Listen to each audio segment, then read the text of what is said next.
Assalomu alaykum do'stlar. Xudo xolasa ikinci darsimizni ham boshlaymiz. Endi bu yog'ida darsliklarimiz qiziqarli bo'ladi. Yangi ish boshlashga harakat qilib turgan yoshlarimiz, mana shu sohani boshlashga harakat qilib turgan masterlar uchun bu yog'i endi qiziqarli temalar boshlaydi. Xudo xolasa bugundan уже ikinci darslikimizni boshladik. Mana shu soha bo'yicha sekretlarni hammasini tushuntirib boraman. Bemalol tajribamiz yetarli darajada 21 yillik malakaga ega masterman и amerikanskiy, brazilskiy, nemetskiy metod bo'yicha o'rgangan masterman. Men ustozim Amerikada mana shu sohani universitetida 5 yil amerikanskaga dars bergan. O'shadan men dars olib o'rganganman. И har 6 oydan chet davlatga chiqib malaka oshirib kelamiz. Yaqinda ham borib keldik malaka oshirishga. Yangicha instrument chiqsa yoki yangicha bir shu sohada biron ideyalar bo'lsa, mana shu sohada yangicha narsalar o'rganish bo'yicha malaka oshirib turamiz har 6 oydan. Endi bu deganim ilmni chegarasi yo'q, bolalar. Buni hozirgacha 21 yil bo'ldi. Har 6 oydan borib malaka oshirib kelib turishimizning sababi o'z ustimizda ishlab sizlarga o'rganadigan bolalarga professional darajada o'rgatish mana shu sohani dunyo miqyosida yevro standart darajasida ishlashni o'rgatish. Maqsadimiz shu bolalar. Xudo xolasa bu yog'ida bu soha bo'yicha sekret qolmaydi, hamma sekretni tushuntirib o'rgatib boramiz. Do'stlar, xudo xolasa PDR bo'yicha ikinci darsimizni ham boshlaymiz. Hozir sizlarga podrobniy tushuntirib o'taman. Endi kurchokda qanday ishlash kerak, lampani qanday nastroyka qilish kerak, u to'g'risida birinchi darsda ham gaplashuvdik. Endi bu yerda ikinci darsimiz ham birinchi darsga o'xshab, birinchi очередь lampani to'g'ri nastroyka qilishdan boshlanadi. Правильный постановки лампы. Endi bu yerda lampani to'g'ri nastroyka qilamiz, o'zimizcha moslab olamiz. Lampa defektimizni to'liq yarmigacha yorug', yarmigacha soya tushib turishi kerak. Yorug'ligimiz mana shu defektni yarmigacha tushib turishi kerak. Birinchi darsimizda ham o'sha narsani tushuntirib o'tdim. Особенно mana shu lampaga e'tibor beringlar. Lampa bizga defektni 100% ko'rsatib bera oladigan narsa. Постановки lampi eng важный temalardan bittasi. Lampa bo'lmasa umyatinani qila olmaymiz. Bez lampi umyatinchilar ishla olmaydi.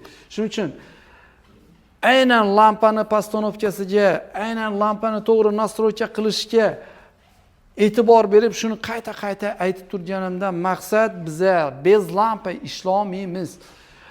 Endi bu yerda hozir lampani to'g'ri nastroyka qilish bo'yicha mana bunda opisaniyasi ham bor. Keyingi lampani to'g'ri postanovka qilib oldik, postanovka lampi правильно qo'ydik.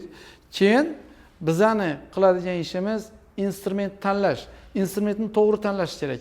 Aynan defektga mos instrumentni tanlaymiz. Bizda instrumentlar ko'p, har xil instrumentlarimiz bor.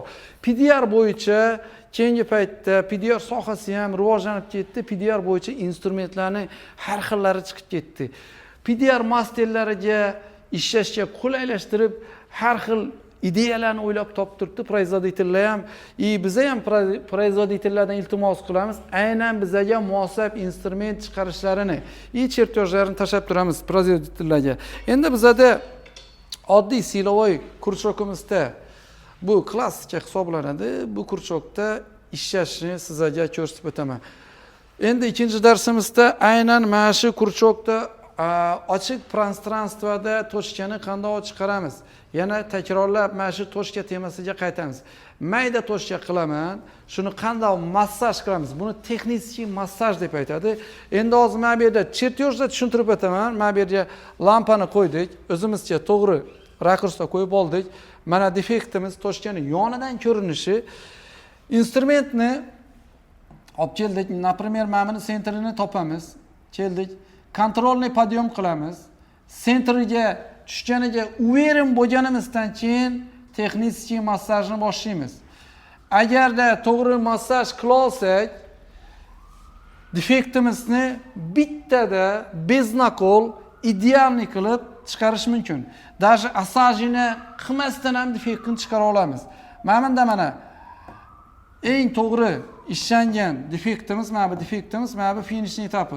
Rovniy bo'ladi. Даже asajina qilish ham shart emas. Endi ikkinchiga o'tamiz. Xatosi, mana bu yerga mana bimiz to'g'ri ishlangan, mana bu to'g'ri, postanovka lampi to'g'ri, keyin mana bu xato, mana bu xato, mana bu ham xato, mana bu ham xato, mana bu ham xato. Endi bu yerda xatoliklarni ham aytib o'tishim kerak. Ko'pchilik yosh masterlar, PDRni o'rganaman deb yurgan bolalar lampani qanday qo'yish kerak, instrumentni qanday ishlatish kerak, shu to'g'risida tushunchasi yo'q bolalar uchun. Qaranglar bolalar. Bu yerda agarda mabodo mana birinchi ideal bo'ldi. Ikkinchidagi xatolar to'g'risida gaplashib o'tamiz. Mana keldik, sentrga tushmadik, yoniga tushdik, kurchokda massaj qildik. Yana keldikda bu yog'idan ham massaj qildik. Ikki tomondan sentrga tushmasdan defektni ko'tarishga harakat qildi bola. Lampani to'g'ri rakursda qo'ymadi, defektni dadina ko'rmadi, chuqurigacha ko'rinmadi. Mana bu yerda e'tibor bergan bo'lsanglar, mana bunda teng yarmigacha, yorug' teng yarmigacha soya tushib turibdi. Mana bunda yon tarafidan ko'rinishi, bu tepa tarafdan ko'rinishi edi. Defektimiz mana bu yon tarafidan ko'rinishi bo'ladi. Teng yarmigacha mana bu yerga o'zi chizib qo'yibmiz. Mana shu chizilgan narsa teng yarmigacha soya degani. Lampa teng yarmigacha yorug' tushib turibdi, lampani yorug'ligi teng yarmigacha soya, lampani yorug'ligi tushmay turibdi. Asosiy mana shu narsa. Keyin mana bu yerda ikkinchida xato qilganda lampani to'g'ri nastroyka qilmagan, o'ziga moslamagan, to'g'ri rakursda qo'ymagan, sentrni topa olmagan. Mana bu yerdan ko'taradi, ikki yonidan ko'tarib qo'yadi-da, keyin mana ikki yoni ko'tarildi, sentr qolib ketdi. O'zi shagren buzilishni boshladi. Yana bitta xatosi bor bolalarning. Xo'p, mayli, mana bunda ikki yonidan tushdi. Mana bunda keldi, topdi sentrni. Kontrolni ko'tarib keldi. Kontrolni ko'targan payt sentrdaligiga uverim bo'lgandan keyin bittada ko'taraman deb harakat qildi, shishka qo'ydi.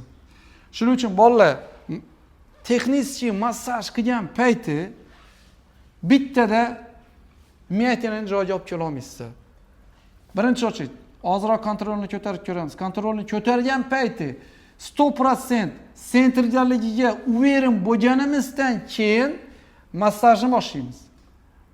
Sekin-sekin massaj qilamiz. Instrument sekin-sekin massaj bosdik, qo'yib yubordik. Qo'yib yuborgan payti detaldan instrument uzilmasligi kerak. Nimaga desa, biz sentrga tushganmiz. Sentrni ushlab turishimiz kerak. Detalni uzmasdan ozroq qo'yib yuboramiz, bosim beramiz, qo'yib yuboramiz, bosim beramiz, qo'yib yuboramiz. To'g'rida mana shu ideal darajaga kelguncha, mana shu defektimiz ideal darajaga kelguncha mana shuni massajini davom qildiramiz. Bizaga mana bu defektimiz ideal darajaga kelguncha massaj qilamiz. Endi mana shu mayda defektlarni mabodo bola ishlagan payti, master novichok bolalarimiz ishlagan payti kurchokda idealniy massaj qila olishni o'rgansa, asajini ham shart emas. Mayda defektlarga asajina deganimizda cho'ktirish shart emas. Mana bizada har xil probойникlarimiz bor.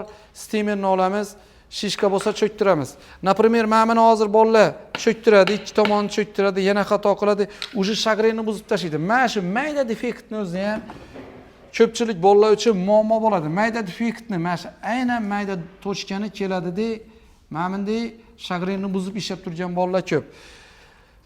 Yangi o'rganib bilgan bolalar uchun bu yaxshigina informatsiya bo'ladi. Bu ikkinchi darsligimizdagi defekt bo'yicha kurchokni qanday to'g'ri ishlatish kerak, defektga qanday instrument ishlash kerak.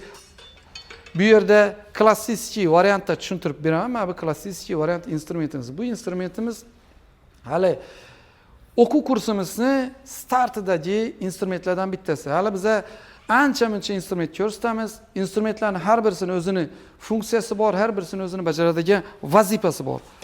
Endi hozir men sizlarga mana shu yerda aynan mana shunaqa defekt qilib, mana shu silovoy instrumentimizda chiqarib ko'rsatib beraman. Hozircha mayda defektdan boshlaymiz, bolalar. Keyin krupniy defektlarga keyingi darslarda o'tamiz. Hozircha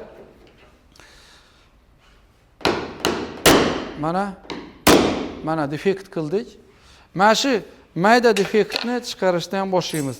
Asosiy masala bizani sohamizda mana shu mayda defektni точный sentriga tushib chiqarish bu eng asosiy kerakli narsa. Katta ob'yomli miyatini to'g'ri, katta ob'yomli miyatini chiqardi master. Ko'pchilik masterni og'riqli tomoni desak ham bo'ladi. Ko'pchilik master uchun problema so'zlab qiladigan narsa ob'yomli miyatinani chiqarib turibdilar.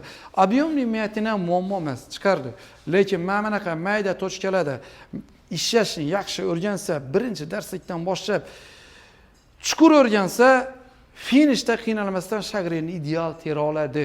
Endi bu yerda biza bezasajina tochkani chiqarish to'g'risida gapirib turganimizdan maqsad ishlagan payti nakol qilmasdan, shishka qo'ymasdan ishlasa, skorsi ham baland bo'ladi masterni.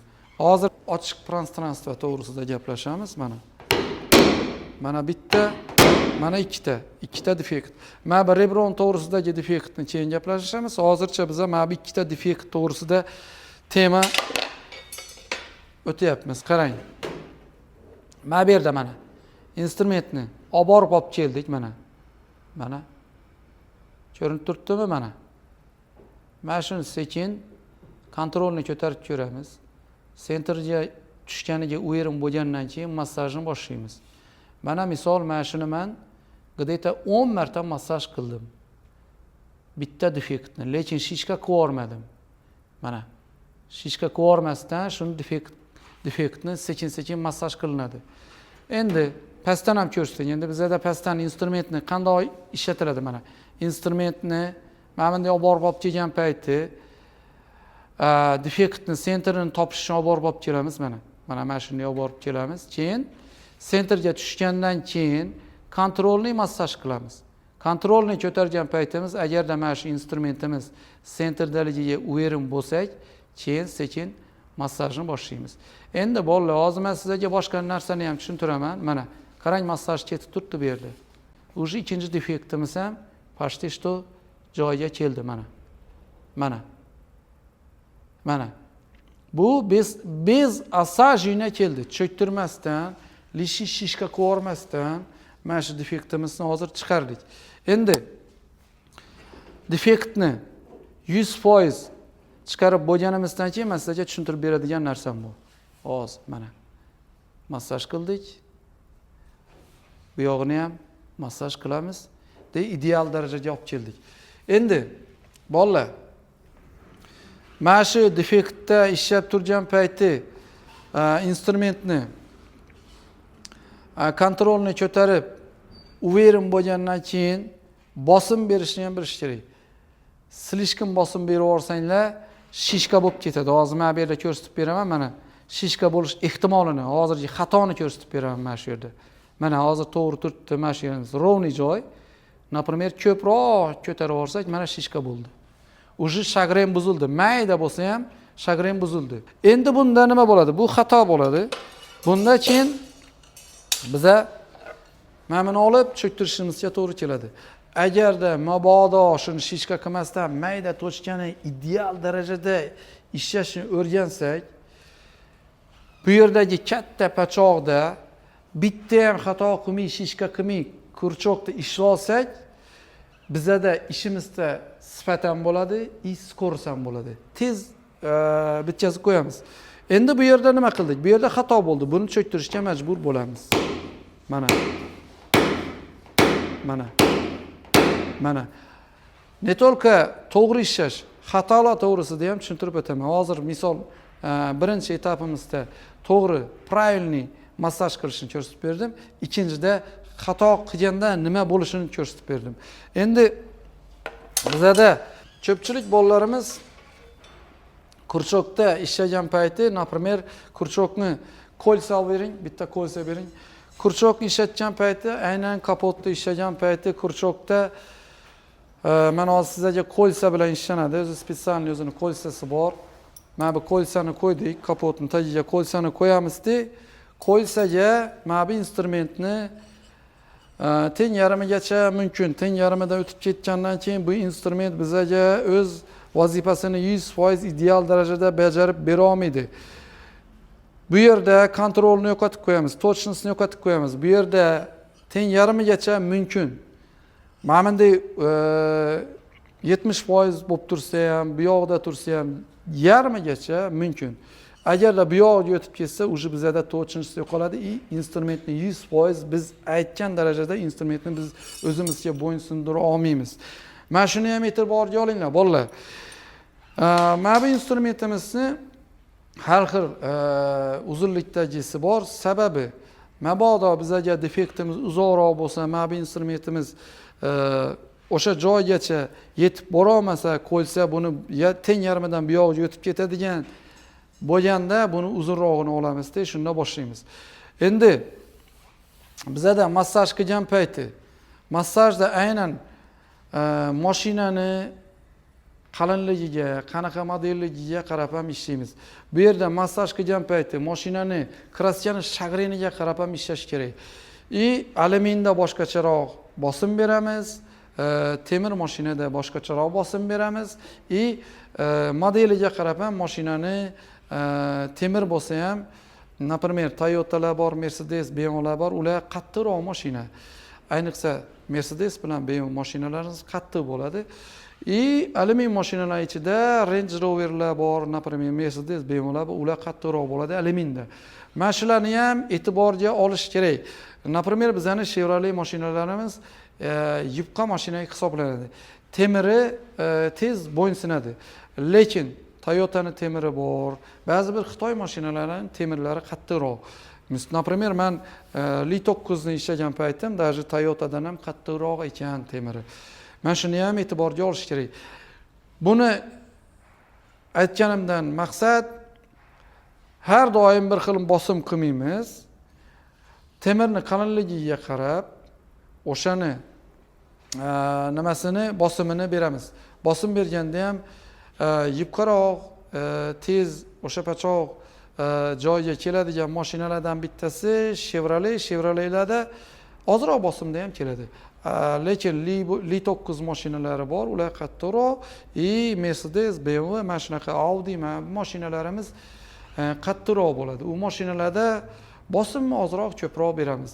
Bosim berish bizda lampa turibdi. Sekin-sekin massaj qilib, kontrolni massaj qilib, sekin-sekin o'zingizga moslab olasiz.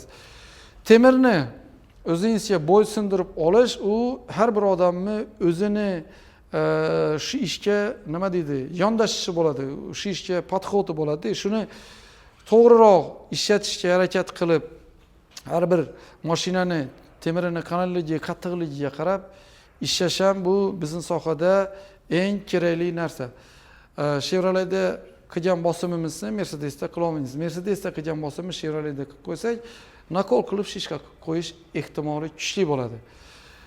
Endi hozircha ikkinchi darsimizda mana bu kurchokimiz masalasi bo'yicha gaplashdik. Mana bu toshkalarni qanday chiqarish, shishka qilmaslik.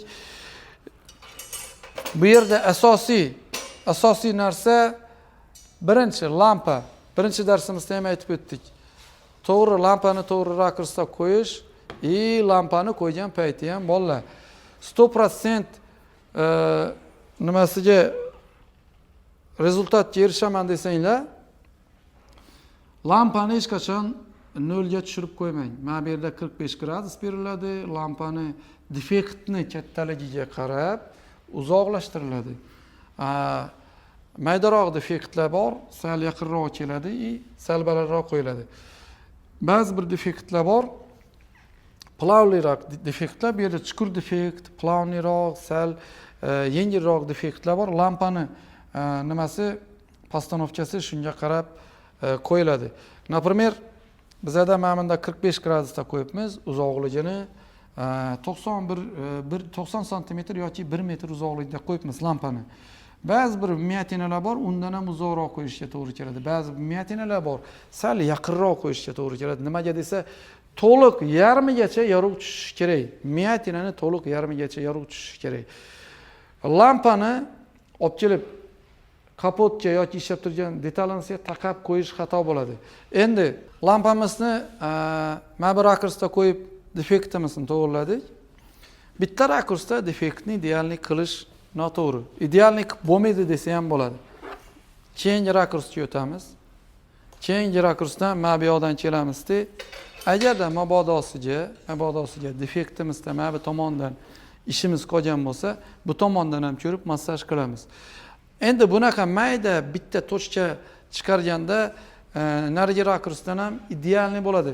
Lekin boshqa kattaroq pachoqlarda hamma rakursdan ko'rib chiqish kerak bo'ladi miyatinani. Endi bu rakursga o'tdik, keyingi temamiz mana bu rakursga o'tamiz mana. Bu yoqdan ham qaraymiz, defektimizni yaxshilab tekshiramiz. Agarda mana shu rakurslarning hammasida idealni bo'lgan bo'lsa, defektimiz finish bo'lgani bo'ladi. Shuning uchun biza defektni ko'rgan paytimiz, например, mana bu yerda tak, hozir mana buni olib turamiz. Bizaga bu kerak emas. Tak, men sizlarga hozir tushuntiraman. Mana bu yerda defektimiz. To'g'rimi? Hozir biza ishladik, mana bu rakursdan ishladik. Lampa. Bu rakursdan ishladik. Bu rakursdan idealni bo'ldi. Keyingi rakursimiz mana bu yoqdan ishlaymiz. Keyingi rakursimiz mana bu yoqdan ishlaymiz. Defektimizni ishlagan payti bizning sohada mana shu 360 gradus bo'lishi kerak. Defektni tekshirishimiz. Shu 360 gradusda ham defektimizda bironta o'sha pachog'imizda bironta joyda kamisi qolmagan bo'lsa, finish hisoblanadi. Endi hozir lampani postanovkasi to'g'risida qisqacha aytdim. Bu ugleblyonniy o'tadigan tema bu. Lampani temasi o'ta katta tema. Lampani palasalari bor, lampani uzoqligi bor, lampani graduslari bor, расстояние gradus, u 6 ta polasa qachon ishlaydi, bitta polasa qachon ishlaydi, 2 ta polasa qachon ishlaydi, qayerda ishlaydi, defektni tugatguncha o'sha lampani bir nechta xil sekreti borda. Mana shuni hammasini bilsa, master 100% idealni qila oladi. Agarda shu lampani to'g'ri rakursda ishlab bilgan, mana bu kurchokimizni to'g'ri massaj qilib defektni idealni qila olsa, masterni qilgan ishini даже любой joyga olib borsa ham, podlampa qo'ysa ham topish qiyin. Bizning soha shunaqa soha, первоначальный состояниеga olib kela olamiz. Mashinaning заводской kraskasini saqlagan holda, zavod kraskasini saqlagan holda mana shu mashinani pachog'ini ideal darajaga olib kelib 100% как zavoddan chiqqan holatiga qaytara olamiz. Podlampa ham bizani qilgan ishimizni topish qiyin. Professional bo'lgan masterni ishini podlampa ham topolmaydilar. Endi lampani bu yerda nimaga 6 ta polasa? O'sha bo'yicha ham hali keyingi darsliklarimizda o'tamiz. Bu yerda hozir bizada tepadagi polasani o'chirib qo'yish mumkin, mana o'rtadagi polasani o'chirib qo'yish mumkin, pastdagi polasani bittasini yoqib qo'yish ham mumkin. Mana bunda hozir ikkitasini yoqish mumkin. Teplый, холодный yonib turibdi. Bunda ham shu. Bunda ham 2 ta polasa yoqish mumkin, bunda ham 2 ta polasa yoqish mumkin. Bu yerda bitta polasa yoki-da ikkinchi polasa, uchinchi, 6-chi polasa, 6 ta polasani nimaga yoqish kerakligini tushuntirib o'taman. Например, 3 ta polasada ham ishlash mumkin. Mana 3 ta polasada ham ishlash mumkin. Har bir polasani o'ziga yarasha sekreti bor mana. 3 ta холодныйda ham ishlash mumkin. 3 ta teplıyda ham ishlash mumkin. Lekin 6 tasida ham ishlash mumkin. Lampani mana bunday 0 ga tushirib qo'ymaymiz. 0 ga tushirib qo'ymaymiz. 0 ga tushirib qo'yadigan joyi ham bor, lekin 45 gradus. Mana bu расстояние 90 sm oralikda defektimiz bizga teng yarmigacha yorug' tushib, teng yarmigacha soya tushib turibdi. Mana shunga e'tibor beramiz. Постановки lampi bu eng kerakli narsa, eng kerakli bizani qiladigan vazifalarimizdan bittasi. Hozircha mana bu defektimiz to'g'risida men o'ylaymanki, tushunarli darajada informatsiya yetkazib bera oldim. Keyingi darslarimizda xudo xolasa boshqacha pachoqlarga ham o'tamiz. Do'stlar, bu yerda nimaga aynan mayda toshkalar bo'yicha shug'ullanib turibsiz degan savol bo'lishi mumkin. Bizani sohada o'tgan darsda ham aytib o'tdim. Bizani sohada finishdan pastga qarab kelinadi o'rganganda. Agarda biz katta pachoqlardan boshlasak, ba'zi bir ucheniklarimiz finishni o'rganmasdan o'zi ish boshlab qo'yish ehtimoli kuchli. Shuning uchun finishni o'rgatamiz, keyin startni o'rgatamiz. Finishni ideal o'rgangan bola startni bemalol o'rganadi. Startni o'rgangandan keyin finishni ham idealni qilib chiqara oladi. Do'stlar, xudo xolasa bundan buyog'iga har shanba kuni YouTube'da darsliklarimizni qo'yib boramiz. Obuna bo'lib qo'ysanglar, albatta sizlarga foydali informatsiyalarni qo'yib boramiz. Bundan buyog'iga xudo xolasa mana shu soha bo'yicha shu paytgacha olgan bilimlarimizni sizlarga o'rgatib, ko'rsatib, sekretlarini aytib boramiz.